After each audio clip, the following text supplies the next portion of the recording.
It's time for Declare Your Independence with Ernest Hancock.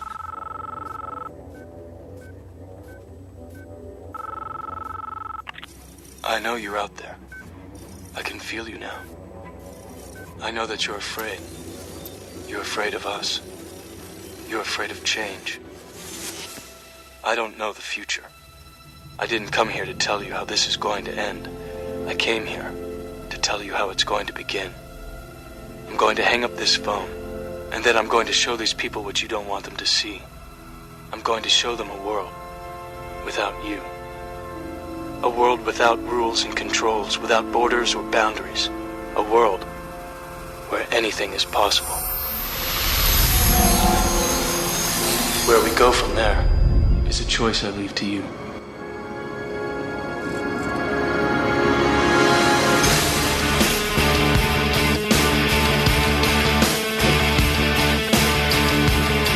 Yeah, that's what this is all about, and this is the impact that I anticipate that this movie is going to have. It is going to bring about the concept, the idea of self-ownership, of you don't own me. I will not be a master of slaves nor a slave. This is going to have an enormous impact on the next generation next. Now, I want to ask Michael. Michael, help me understand what is it that objectivists believe. If I was to go and say, okay, I'm interested, let's go find out what this objectivist thing is about. And they would say, okay, objectivism is what? Well, it starts with some basic premises that reality exists, that what we see and what we perceive is a representation of reality, that based on our observations of reality, our study of reality, we can derive rules and laws and discover them and then use them for our purposes. That it requires the primary tool of a human being is their reason, their ability to think, their ability to plan and basically to use their mind, and that's really the most important, the most precious tool that human beings have. Well, even the bad guys do that. They logic and reason all kinds of, we rule you and we're a parasitic class, which really comes down to, it's like saying the farmer is a parasite to the cow. I mean, it's more likely that the government, they see themselves as not a parasite, but livestock managers. And we're just livestock. So you can use your logic and reason all you want to justify how you're going to feed off of your livestock. But, I mean, what is the ultimate goal? I mean, that may be the method by which you get to the goal, but what is the goal? Well, and that's a very good point. I think that's a valid point. The goal is to understand, again, based on a concept of reality, of what is real versus what may be supernatural, that objectivism primarily rejects, is to look at, as human beings, are we individuals? Are we owners of ourselves? As you already said in your introduction, objectivism holds based on essentially starting from the very beginning of the premise that reality exists, and we go forward from that as individual human beings, we each own ourselves. We are not owned by anybody else. We don't owe anything to anybody else, nor do we have a right, do we have any legitimacy of claiming ownership of anybody else, or a right to claim anything that they produce. Again, it just comes down to if we are human beings, as objectivism understands, if we are individuals, we have our existence is our right, and we don't owe anything to anybody for our existence, nor can we demand anything from anybody else for their existence. And all relationships between human beings, between thinking beings, has to be on a voluntary basis, has to be based on trade.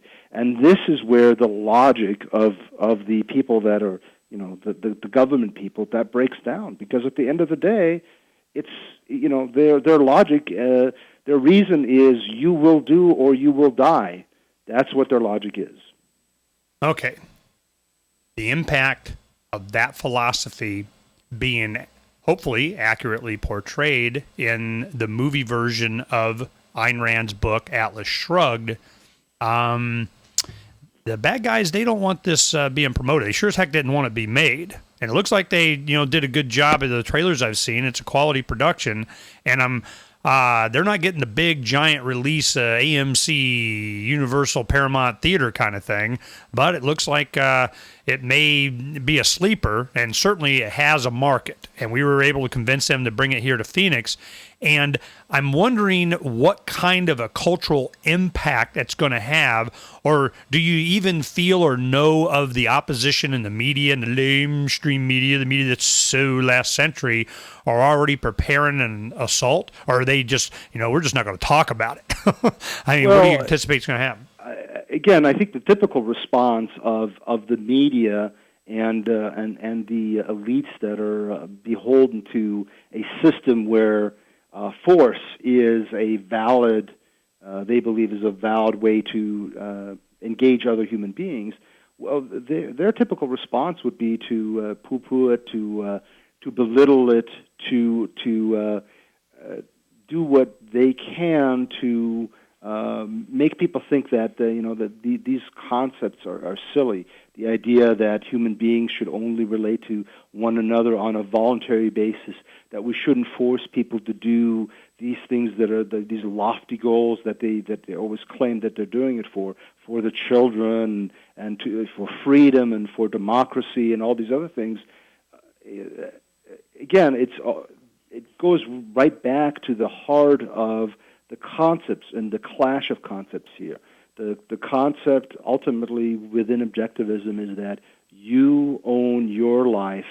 You don't owe a duty to anybody else, nor can you demand from anybody else anything that they are not willing to trade with you. Versus the concepts that are typically held forth as the average concept is like, well, as long as the goals are lofty and the ideas are grand, then it's okay if we kill a few hundred or thousand or millions of people in order to achieve those goals because it's for the betterment of something. That was one inconsistency that I see with Randians, because they kind of break it into different, classes. You got objectivists and you got the Randians and so on. And she, coming from Russia and seeing the goose step of collectivism taking over everything and saw it here in America, that's one reason why she wrote the book. She still had this foreign policy that we need to go free people kind of thing. How do you reconcile that? Well, I think that's a misunderstanding. I don't think she necessarily said that we have a foreign policy that we have to go free people. What I think what she said is kind of a more negative. I'm not sure exactly if I'm putting it right, but the idea that we don't owe any kind of deference to a despotic system. We don't have to hold back if some country. Some dictator has got a iron grip on some country. We don't owe any deference to them and say, well, that's their internal affairs. That is her argument, and from that you can go and say, as okay, individuals can do whatever they want. Hey, Michael, we're going to hit the button. Thanks for sharing time with us, man. I appreciate it.